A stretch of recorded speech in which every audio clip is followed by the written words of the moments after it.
الحمد لله رب العالمين والصلاة والسلام على قائد المجاهدين والمهاجرين اما بعد. السلام علیکم ورحمت الله وبرکاته. زموږ استاسو نننی درس د سیرت درس ده او عنوان پکې د احد غزا ده. کله چې قریشو د بدر په غزا کې ډیره کلکه ضربه ولیدله، همدا رقم د قردې په سریه کې، نو د دوی غوسه لا هم ورپسې ورزیاته شوه. نو د دوی د حبشیانو نه یوه ډله جوړه کړه او یو شمېر شاعران هم پکې یو ځای کړه په دې ډله کې، او دوی سره یو څه ښځې هم وې چې تقریبا 3000 خلک جنګیالي د مشرکانو په دې غزا کې برابر شول، او 3000 اوښان ورسره وو، 200 آسونه ورسره او 200 زغرې ورسره وې، او ښځې ورسره وې چې هغوی به شعرونه ویلې، او دا د دوی د مشرکان به جنګ ته هڅول. او د دوی مشر قمندان چې وو په دې غزا کې ابو سفیان او بیرغ نیونکی چې د مشرکانو بیرغ یې نیوه عبدالدار په نامه باندې وو. دی راغله او د مدینې منورې همدا رقم د احد په منځ کې چې کومه یو ساحه وه د عنین په نامه باندې وه، دې ځای ته راغله او د هجرت 3 کال د شوال د میاشتې 6 تاریخ د جمعې په ورځ باندې دې ځای کې دی تم شول او همدې ځای کې واړول. رسول الله صلی الله علیه وسلم ته یو هفته مخکې خبر ورغلی او د دوی د لښکر چې دا خلک دلته راغلي دي دا مشرکان، نو نبی علیه الصلاة والسلام یو اعلی سرقومندان و دی دپاره او په جنگي مهارت هم نبی علیه السلام ډېر درلودل. نو دلته ګزمه نبی علیه الصلاة والسلام صحابه کرام ټاکلي وو چې دوی به ګزمه کوله. نو چې کله دوی نبی علیه السلام صحابه کرامو سره مشوره وکړه چې دا خلک راغلي، نو خپله د نبی علیه السلام دا مشوره وه چې موږ به په مدینه منوره کې پاتې شو او په هره کوڅه کې به یو نفر ولاړ وي، توره به ورسره وي، نو څوک به مدینې منورې ته نه پرېږدي. دغه رایه د منافقانو د مشر چې عبدالله بن ابی بن سلول نومېده او دا رئیس المنافقین هم ورته ویل کېږي، د ده دا رایه وه. خو اظهار د دې رایې او د دې نظر یې ځکه نه کوه چې بیا به زه متهم شم په دې باندې چې دا سړی پاتې کېږي وروسته او جنګ ته نه ځي، نو ځان یې غلی که څه خبره نه کوله. خو هغه صحابه کرام چې هغه ډېر جذبناک صحابه کرام او په دین باندې مین صحابه کرام، هغوی دا اصرار او دا ټینګار کوو چې موږ خامخا ورځو او د دې خلکو سره جنګ کوو. نو نبی علیه الصلاة والسلام د مسلمانانو لښکر په 3 ډلو باندې وویشه. یوه ډله د مهاجرینو وه چې د دوی بیرغه مصعب بن عمیر رضی الله تعالی عنه سره و، او بله ډله د اوس د قبیلې څخه وه چې د دوی بیرغ اسید بن حزیر سره و، او درېیمه ډله د خزرج قبیلې څخه وه چې بیرغ حباب بن منذر رضی الله تعالی عنه سره و. او د مازدیګر مانځه نه وروسته دوی د احد طرف ته روان شو، او چې کله د الشیخین په نامه باندې یو ځای و دلته ورسېدل، نو نبی علیه السلام لښکر ټول وکته، او په دې لښکر کې چې کوم یو واړه صحابه کرامو کوچنیانو یعنې د هغوی عمرونه کم و، دا یې ټول را واپس کړل او بیرته مدینې منورې ته ولېږل چې تاسې لاړ شئ، تاسې به جنګ ته نه ځئ. یوازې په دوی کې رافع بن خدیج رضی الله تعالی عنه چې دا په غش ویشتلو کې ډېر مشهور او ډېر مهارت یې لرلوده، دا پاتې شو، دته اجازه ورکړه نبی علیه السلام. نو په دې کې د صحابه کرامو لیوالتیا او د جنګ سره مینه، د نبی علیه السلام سره مینه، د دین سره مینه، هغه سمره بن جندب رضی الله تعالی عنه نبی علیه السلام ته ویل چې زه د رافع بن خدیج نه ډېر قوي یم او که ته غواړې موږ دواړه به یو بل سره غېږه ونیسو. نو هغه چې کله غېږه ونیوله، نو رافع بن خدیج رضی الله تعالی عنه یې څمله، نو نبی علیه السلام ده ته هم اجازه ورکړه چې زه ته لاړ شه. نو دوی د ماښام لمونځ د شیخین په نامه باندې دې ځای ته ورسوه. نو په دې کې 300 نفر د عبدالله بن ابی بن سلول د دې منافق بیرته راتاو کړه چې تاسو زموږ رایه ونه منله، نو په دغه خاطر باندې 300 نفرو سره بیرته راتاو شو، چې په دې کې مسلمانانو کې یو څه ډار پیدا شو، یو ترس پیدا شو چې بني سلمه قبیله او بني حارثه کې دا ویره پیدا شوه. نو صحابه کرام اول وخت کې د دوی دا ډله چې وه 1000 کسانو، خدا منافق خپل 300 نفرو سره بیرته تاو شو چې زما نظریې ته چا اهمیت ورنکه، 200 نفر پاتې شو نبی علیه الصلاة والسلام سره د احد دغه شیخین سیمې ته چې کوم ځای ته راغلي وو دې ځای کې واړول.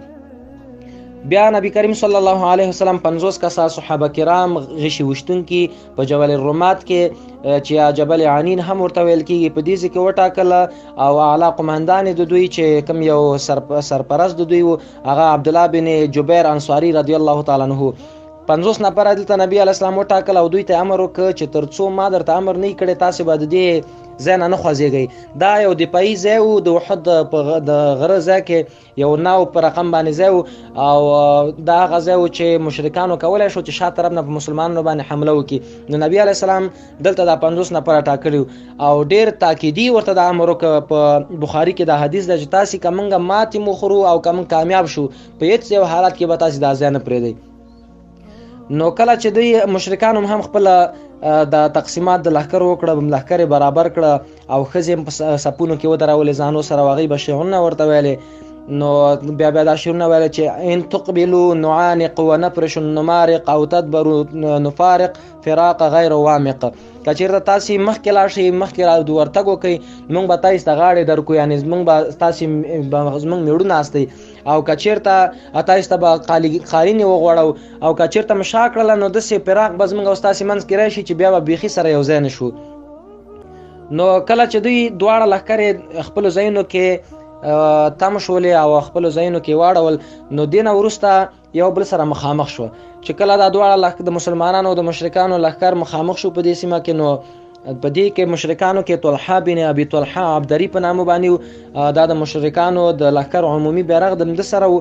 نو دا میدان ته راښکته شو او ځوانان هم نور چې کوم یو مشرکانو جګړې ته هڅول چې تاسې جګړه مسلمانانو سره وکئ، نو خپله په اوښ باندې سپور او غږ یې وکړه چې څوک کولی شي چې ما سره تنا په تنا باندې راووځي او جنګ را سره وکړي.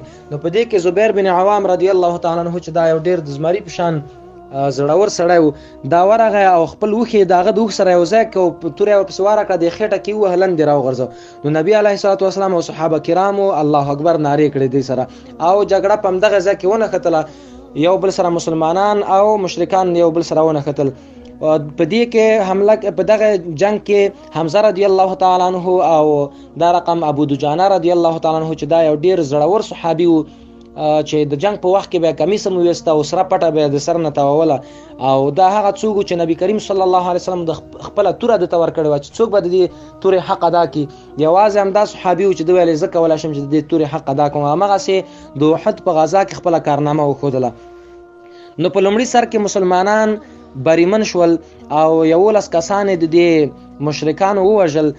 نو په دې کې مشرکانو کې بزدلي پیدا شوله او دوی غوښتل چې شا طرف ته وتښتېږي. ټول لاړل وتښتېدل او خپل سامان چې کوم یو دوی سره و، تورې وې یا نور څه سامان و، دی یې پرېښودل او لاړ خپل طرف ته بېرته په شا باندې تګ یې وکړه. نو په دې کې وحشي چې دا یو غلام و، حبشي غلام و او د ارتپه په نامه باندې یو سړی و، د هغې غلام و. نو دغه پرې دا نظر ایښی که چېرته تا دغه ووژه حمزه رضی الله تعالی عنه دې ووژه نو زه تا ازادومه. نو دا وایي چې زه حمزه رضی الله تعالی عنه ته پټومه چې دا به کوم ځای کې درېږي، همغه پسې تعقیب و. نو حمزه رضی الله تعالی عنه یو نفر د څملولی و، هغه یې وژه. نو په دې وخت کې دا راغی او پرې حمله یې وکړه او په نیزه باندې د خېټه کې ووهه او دا نیزه د دواړو پښو په منځ کې ترې راکته کړله او په همدې سره حمزه رضی الله تعالی عنه وفات شو، په ځمکه باندې وغورځېده او ساه یې ورکړله.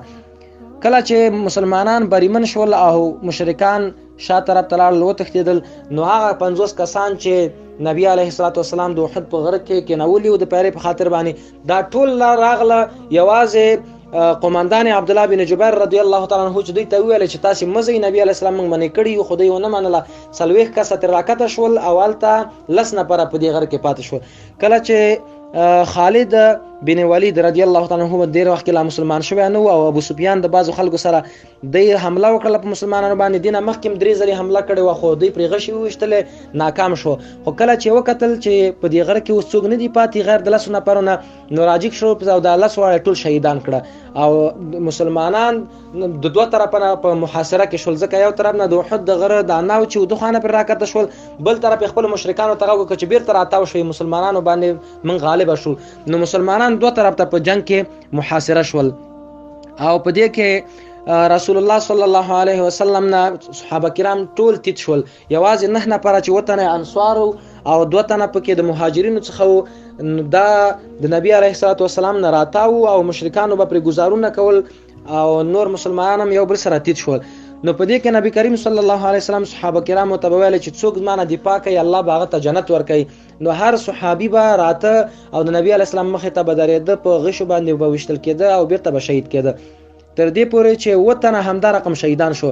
یوازې 2 تنه نبی علیه السلام سره چې طلحه بن عبید الله نومېده او سعد بن ابي وقاص رضی الله تعالی عنہ دا نبی علیه السلام سره ولاړو او تر اخر وخت پورې نبی علیه السلام سره. د نبی علیه السلام د مخامخ جامع لاندې مبارک دا شهید شو او د یو اوسپنې والا خوله په سر کړی وی اصغره چې ورته وی دا د نبی علیه السلام په دې خواټي ورته څه د باندې مخ کې کته ورغله او نبی علیه السلام مخ مبارک هم زخمی ک او همدا رقم څټ باندې نبی علیه السلام گزارونه وخړل چې ډیر وخت پورې د خپل څټ نه نبی علیه السلام شکایت کو. نو په دې کې سعد بن ابي وقاص رضی الله تعالی عنہ چې نبی علیه السلام بخپل ورته غش ورکول او د وارونه کول. نو په بخاری کې حدیث راځي چې د ویل چې ایرام فدا کا ابي و امي سعد بن ابي وقاص ته وارونه کوي په دې مشرکانو باندې الله دې ستانه دې زما مور او پلار قربان شي. یوازینی صحابي چې نبی علیه السلام ورته ویل چې زما مور او پلار دې تانه قربان شي هغه سعد بن ابي وقاص رضی الله تعالی عنہ ده. نو په دې وخت کې الله تعالی جبرائیل علیه السلام او میکائیل علیه السلام د مسلمانانو د دفاع په خاطر باندې د نبی علیه السلام په دفاع په خاطر باندې دلته راولېږل. او بیا غینه ورسته ابو بکر صدیق رضی الله تعالی عنہ او عبیده بن جراح رضی الله تعالی عنہ دا هم راغله او د نبی علیه السلام سره څنګه ودرېدل په دغه مهم وخت کې. بل درس په بل کلب کې موږ تاسو سره شریک کوو.